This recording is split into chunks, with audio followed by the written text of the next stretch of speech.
And it was just kind of insane to see that vitriol being towards us. And all we did in that episode was say, like, wow, some men have FanDuel on their phones and they can't afford dating. But anyway. So apparently, this female matchmaker is confused. She's catching heat online for her takes on men and red pill content. And now she's playing the victim. Brace yourselves, fellas. We're gonna let her talk for a minute and a half to set the tone. You've been warned. I just want to say that in a recent episode, we talked about red pill content and the rise of conservative dating trends. And holy hell, I don't know what happened, but the amount of hate that was directed at myself and my co-host for the month of March was insane. What is happening with men? The repercussions that red pill content have on men. Red pill content, which refers to right-wing content, often male-focused online material, especially around gender and relationships. I had no idea that the online gambling, the FanDuel, the DraftKings was running y'all's pockets that way. What's happening with men? Why are they turning to red pill content? Why are they turning to betting? The first thing that women judge any man they've ever met within 4 seconds is this man a creep? Yep. Is this man safe? Safety is number one. It's not like, are they fuckable? No. Am I safe? Well, when you think about the number one risk in a woman's life is who she marries. Whereas like for men, it's like what? Heart disease? Oh my God. This is an unequal playing field. Yeah. I don't know if it got posted on some Reddit feed or whatever, but there were thousands of men telling me to die, to go get an abortion, even though I'm not pregnant. But even if I was pregnant, that's my choice. Thank you. I live in New Jersey. I have rights. And it was just kind of insane to see that vitriol being towards us. And all we did in that episode was say, like, wow, some men have FanDuel on their phones and they can't afford dating. But anyway. Wait. That's all you said? You really think that's what triggered the internet? All right. Let's not take your word for it. Let's actually go back to that podcast and see if the cooking you got was truly deserved. Let's break it down. Now it's time for us to get into this and do what we gotta do. Because we many.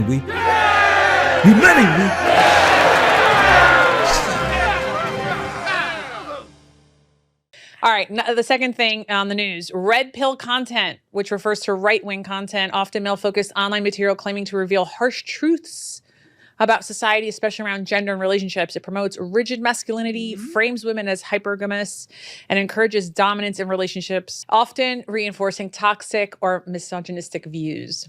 Ah, yes, straight from the Effinist WordPress blog playbook.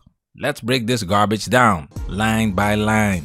Right-wing. First of all, how is seeing reality clearly a political affiliation? Since when did common sense have voting registration? Calling it right-wing is just lazy. That's code for, I don't like it, but I can't argue with it, so I'll just throw it in the evil conservative bucket and hope no one notices. Claims to reveal harsh truths. No, Miss Matchmaker, it doesn't claim to reveal truths.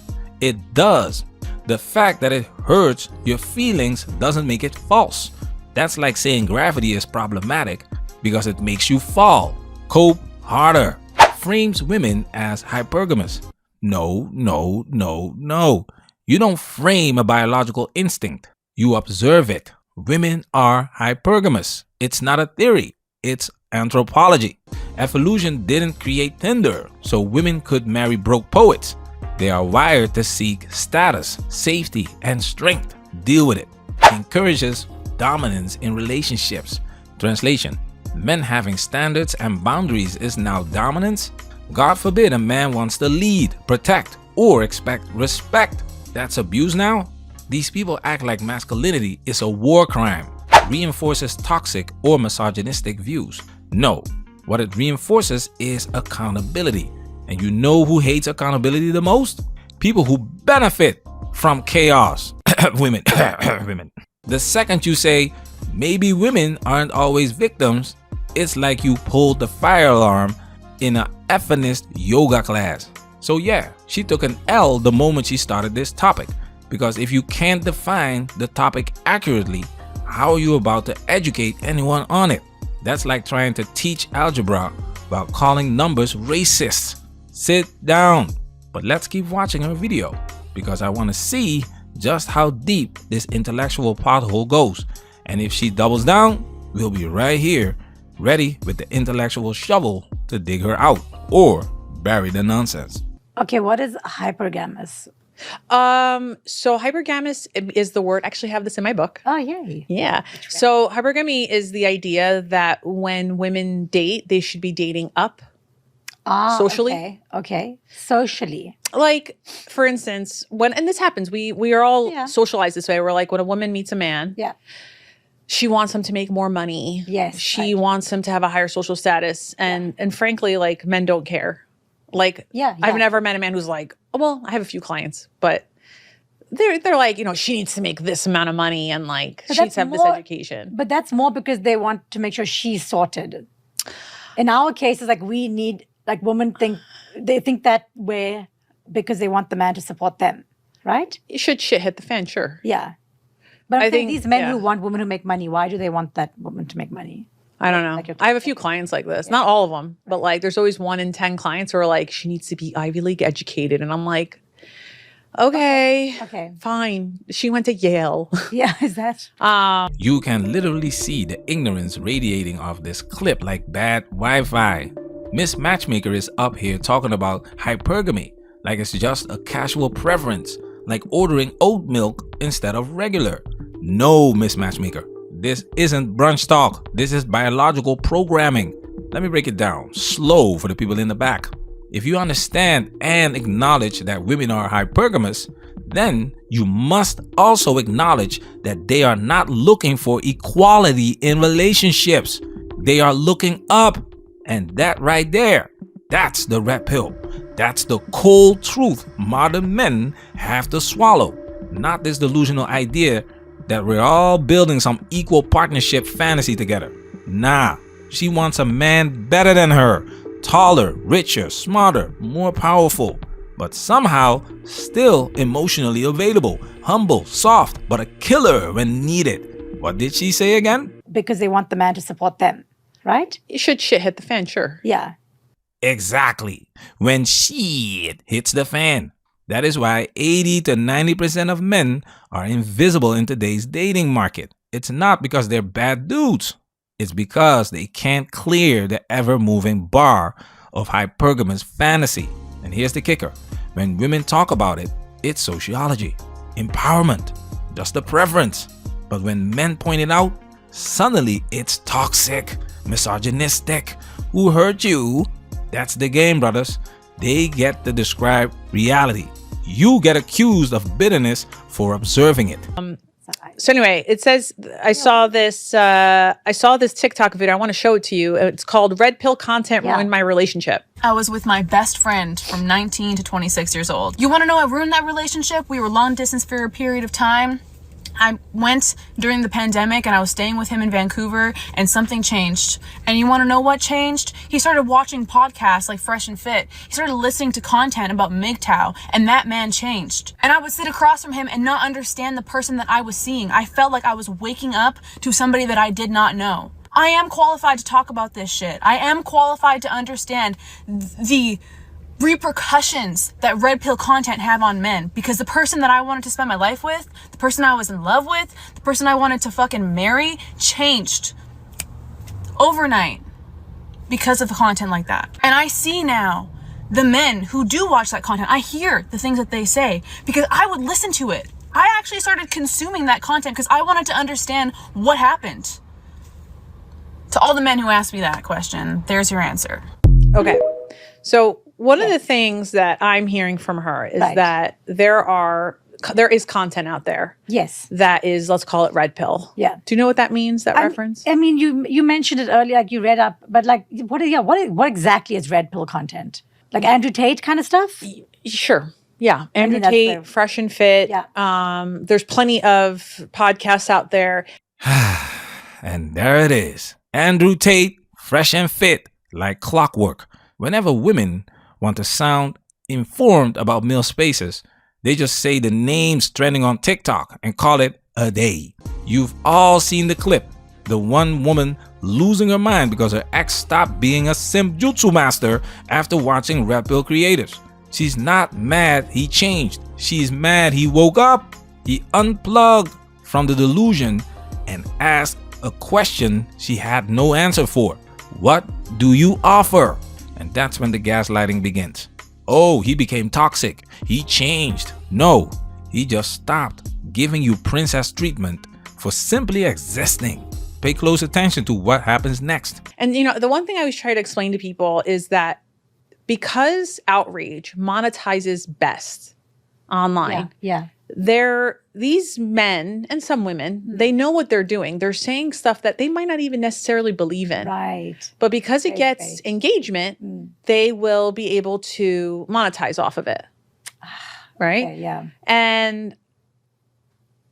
But then when you get enough listeners, you will start to also kind of believe your own shtick. Yes. Right? And then you'll hear phrases from these men. I mentioned Fresh and Fit on in my book. I don't know if we ended up keeping Fresh and Fit or we just named their names.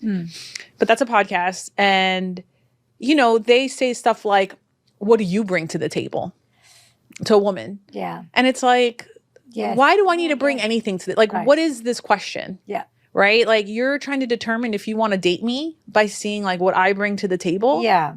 Like, what do you bring to the table? Like, why is that? That's not what relationships are. Yeah. Yeah. Right? At its fundamental level. The foolishness. This right here is exactly why you get cooked every time you speak on this.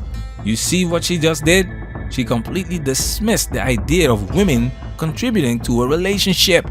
That's literally what the question, what do you bring to the table, is about. But no, that's suddenly offensive now? Meanwhile, she's totally fine with women being hypergamous and only dating men in higher socioeconomic classes. So let me get this straight. Women can ask for height, 6 figures, 6-pack, emotional maturity, passport stamps, and a man with a trauma-informed therapist. But the moment a man asks what a woman brings, suddenly it's misogyny and toxic. Relationships were never built on just vibes and butterflies. They were built on value, practical contributions. That question, what do you bring to the table, isn't new. Women ask it first. It's called hypergamy, remember? But now the tables have turned. Men are waking up. Men are unplugging. And the truth is, most women can't answer that question with anything other than I am the table. That's why they hate Red Pill. Not because it's hateful, but because it teaches men to think, to question, to demand value. And when men stop simping, stop overextending, and actually expect something back, women panic because the fantasy was never about equality. It was about advantage. And the moment that balance shifts, it's war. But they get a lot of listeners. They get a lot of beautiful women who come onto their podcast to debate them. Yeah. Unfortunately, most of the women, it's not, I think they're primed not to debate back in the appropriate way. He'll say, like, some of the men will say stuff like, you think you're a 10, but you're a 3. Okay. And it's like, I've seen clips of these. Yeah, Yes, you've I know seen what these you're talking clips. about. Yeah. This is why women like her and mainstream media get cooked so easily. They don't do research. They don't watch the full content. They just grab clips, strip out the context, and start preaching. Context is everything. But they don't care because outrage gets views. Meanwhile, we're here watching her full video just to make sure the drag is justified. That's called integrity. But what's the difference between you, a so-called matchmaker, and some clout-chasing OnlyFans girl on Fresh and Fit if you're not even bringing real arguments to the table? You're supposed to be a relationship expert, and you're out here rating content with zero nuance? Come on, women lose the rate yourself 1 to 10 argument every time because they rate themselves based on vibes, feelings, and that's BS in this context. Red Pill asks, can we be honest about value? Not delusional, not emotional, but real. And for that, it gets labeled toxic? Nah, that's just the truth. Hurting feelings. And yeah, I don't know. I don't personally find it entertaining, but Andrew Tate, Fresh and Fit, these sort of podcasts, they have so many copycats at this point. Yes. And a lot of men, especially men in the loneliness epidemic, or men who are being rejected because, let's go back to China now, they're not deemed marriable by the people that they'd like to mate with. Yeah. So that leads them to kind of... They subscribe to this, that women suck. I hate women. I mean, that's what misogyny is the hate of women. Correct. And I always think sometimes, like when I see these clips, it's like, I think a lot of these straight men like fucking women. Yeah. I don't think they like women. No, of course. That's exactly it. It's not like they're not grossed out by women. They just don't like women. Right. And now because women are a little bit more educated over the last 5 years of like how to clock it in. And navigate that. Yes. They are rejecting them. They're like, this isn't working for me. You know, I mentioned to one of our producers earlier before we started episode that like the first thing that women judge any man they've ever met within 4 seconds is this man a creep? Yep. Is this man safe? That safety is number one. It's not like, are they fuckable? No. Am I safe? Am I safe? Yeah. No, but it's like... False. In those 4 seconds, it's not just, is he safe?